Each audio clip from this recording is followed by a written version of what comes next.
Ever like grab a candy bar at the checkout without even thinking about it, but then you're like comparing different brands of toothpaste for an hour? You know what I mean? It's like what Kahneman talks about in Thinking Fast and Slow, these two systems of thinking. And that's what this whole deep dive is about, how those systems like shape our decisions sometimes in some pretty surprising ways. So Kahneman calls these System 1 and System 2. Right? System 1. It's the fast, intuitive part of your brain. It's like what makes you slam on the brakes when someone cuts you off. It's automatic, emotional, doesn't really think things through. Then there's System 2. That's the slower, more deliberate one, like when you're solving a puzzle or, figuring out your taxes. But here's the funny thing. Even though System 2 is supposed to be the smart one, it's actually pretty lazy. Like, it takes shortcuts and relies on those snap judgments from System 1. And that's where things can get kind of interesting. So one way that System 1 makes those snap judgments is through heuristics, these mental shortcuts that let us make quick decisions, based on limited information. Like, for example, the availability heuristic is why you might be terrified of flying after you see a news report about a plane crash, even though driving is statistically way more dangerous. It's because that image of the crash is so vivid and available in your memory that System 1 like totally overestimates the likelihood of it happening again. It's like when I binge watched that true crime documentary, I was suddenly convinced that everyone was a potential serial killer. I was like side-eyeing the barista at my local coffee shop, like he was plotting something sinister. See, System 1 can be a little dramatic. But these mental shortcuts aren't always so harmless. They can lead to cognitive biases, these like systematic errors in our thinking that can really trip us up. Take W.I. Sayati, for example. What you see is all there is. It's System 1's tendency to just jump to conclusions based on like the limited information it has and ignores everything else. Like that time, I totally judged a book by its cover. It had this cheesy romance novel vibe. But it turned out to be this super thought-provoking philosophical novel. I totally missed out because my System 1 was just like, nope, not for me. Another bias Kahneman talks about is loss aversion. It's this idea that we feel the pain of a loss way more strongly than the pleasure of like an equivalent gain. He describes this experiment with coffee mugs where people who were given a mug suddenly valued it way more than people who didn't have one and were given the chance to buy it. It's like that feeling of ownership, even for something as simple as a mug, makes us overvalue it and like avoid letting go. It explains why I hang on to clothes I never wear, just because the thought of getting rid of them feels like a loss, even though they're literally taking up space in my closet. And then there's framing effects, how the way choices are presented can totally influence our decisions. Remember that time I was debating between two gym memberships? One advertised a 90% success rate, while the other highlighted a 10% dropout rate. It's the same information, just framed differently. But that 10% dropout rate just sounded so much more discouraging. Guess which gym I almost didn't join because of that? Yep, the one with the higher success rate. It's crazy how easily our brain gets swayed by these subtle shifts in language. Speaking of being swayed, have you ever been like super confident about a prediction that turned out to be totally wrong? Like, we tend to overestimate our ability to predict the future, even when we have no real basis for it. Kahneman calls this the illusion of validity. Like that time I was convinced my favorite underdog team was going to win the championship. I ignored all the stats, all the expert predictions, and just went with my gut. And guess what? They lost big time. It's like our brains just crave that sense of certainty even when it's totally unfounded. So what are we supposed to do with all these biases and illusions swirling around in our heads? Well, that's what we'll be exploring in the rest of this deep dive.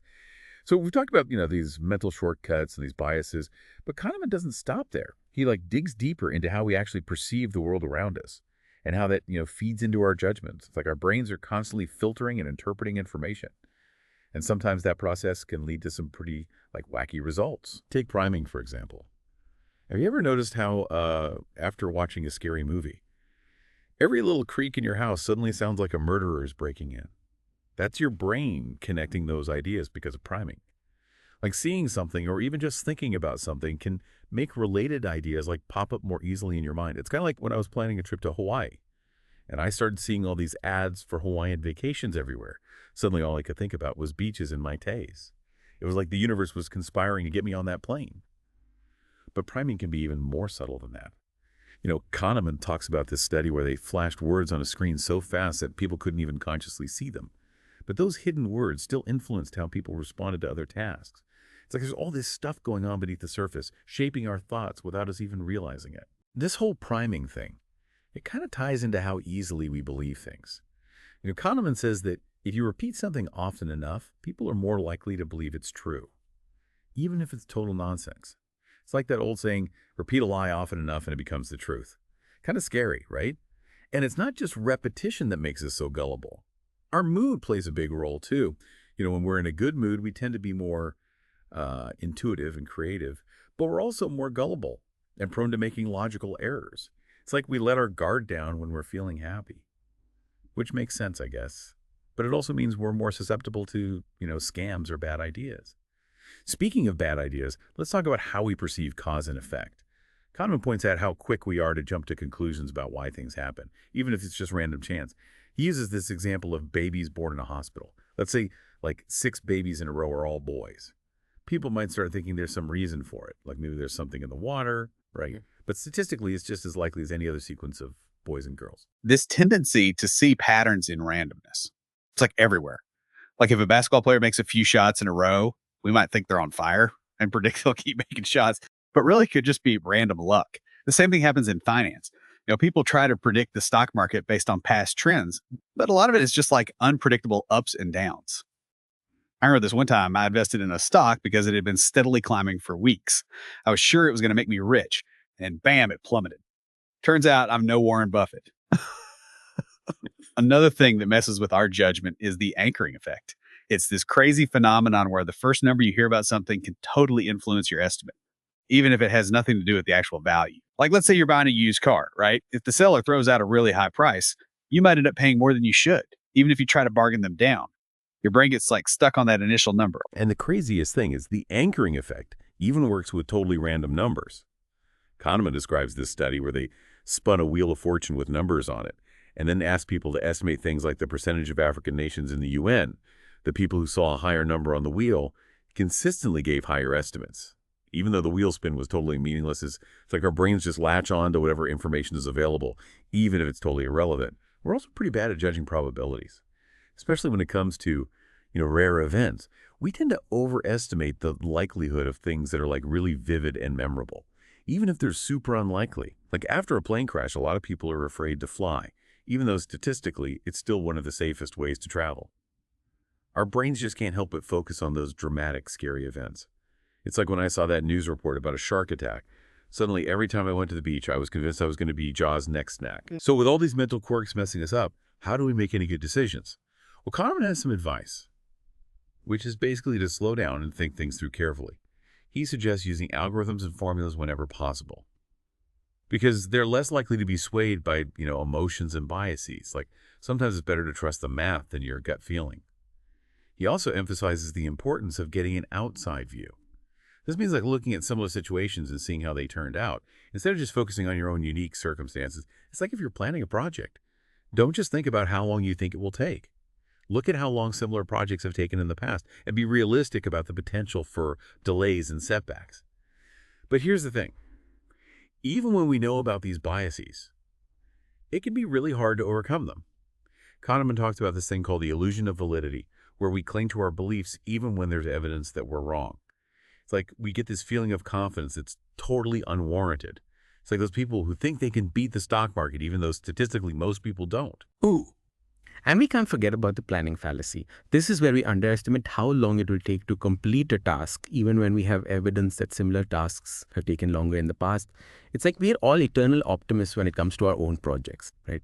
But this optimism can lead to missed deadlines and a whole lot of stress. Yeah. I remember this one time I was planning a dinner party for 12 people. I was convinced I could pull it off in a couple of hours. Yeah, right. I ended up spending the entire day in the kitchen, frantically chopping vegetables and trying not to burn the main course.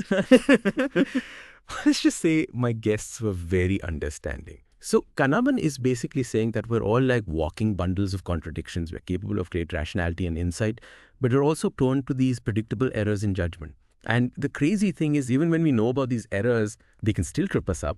But hey, at least now we're a little more aware of our own mental quirks. Yeah. And maybe, just maybe, this awareness can help us make slightly better decisions in the future. All right, so we've covered a ton of ground already. Heuristics, biases, the illusion of validity. But Kahneman doesn't just point out these flaws in our thinking. He offers some insights into how we can maybe make better decisions in spite of them. One of the key ideas he explores is this thing called prospect theory. Prospect theory.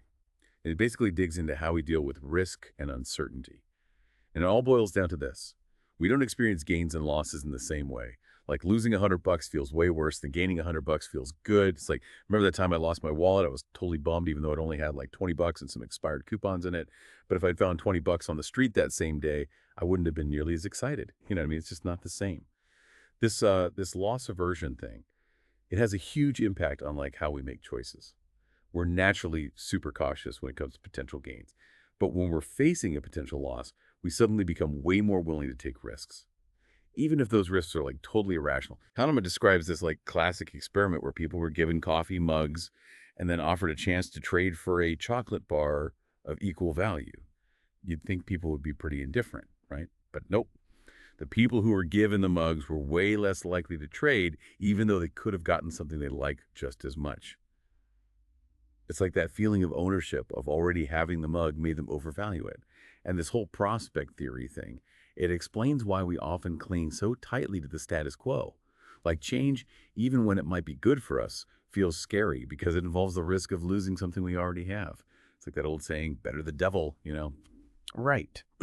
Okay, let's circle back to framing effects for a sec. We talked about how the way choices are presented can influence our decisions, but Kahneman goes even deeper with this idea of mental accounting. Like we compartmentalize our money and our decisions, which can lead to some pretty wacky behavior. Imagine you're going to a concert and you've already bought a ticket for $20. But when you get there, you realize you've lost the ticket. Would you buy another one? Most people say no. But now imagine you're going to that same concert and you're about to buy a ticket, but you realize you've lost $20 on the way there. Would you still buy the ticket? Most people say yes. Logically, the two situations are the same. You're out $20 either way. But psychologically, they feel totally different because of how we frame the loss. In the first scenario, it feels like it belongs to the concert account, so we're reluctant to spend more money from that account. But in the second scenario, it feels like it belongs to like a different mental account, so it doesn't affect our willingness to buy the ticket. It's crazy how our brains work. Right. All right. One last thing I want to touch on is this idea of the experiencing self versus the remembering self. Kahneman says we have these two different selves that sometimes like clash. The experiencing self is the one that's living in the moment, feeling all the feels, while the remembering self is the one looking back on our experiences, trying to make sense of it all and tell the story of our lives. The catch is the remembering self isn't always the most accurate historian. It tends to focus on the most intense moments of an experience and the ending kind of glossing over the duration. So like a short burst of intense pleasure can leave a stronger memory than a longer period of mild enjoyment, even if the total amount of enjoyment was greater in the second experience. Kahneman describes this experiment where people had to put their hands in ice water. One group had a shorter, colder experience, while the other group had a longer experience where the water warmed up a bit at the end. You'd think the group with the shorter, colder experience would remember it as more painful, right? But actually, the group with the longer experience where the ending was less painful rated it as more unpleasant overall. It's like our remembering selves are kind of terrible at accurately judging past experiences. So what does this all mean for us in the real world? Well, Kahneman argues that we need to be more aware of these two selves and make decisions that are good for both of them. Maybe that vacation that involves a long flight and some stressful moments will actually be worth it because it will create incredible memories. Or maybe that job that pays a bit less but offers more free time will ultimately make you happier because you'll have more time for the things you truly love. The point is we need to think about how we'll experience things, not just how we'll remember them. And be mindful of the fact that our memories can be super misleading. So that's Kahneman's Thinking Fast and Slow in a nutshell. It's a deep dive into the messy, often irrational world of human cognition. But it's also a hopeful book because it gives us tools for understanding ourselves better and hopefully making slightly better decisions. The big takeaway for me is that we're all works in progress. We've got these two systems duking it out in our heads, and we're constantly making mistakes and learning from them. But hey, by being aware of our biases and slowing down our thinking, we can at least try to nudge ourselves in the right direction. That's it for this deep dive. Thanks for listening.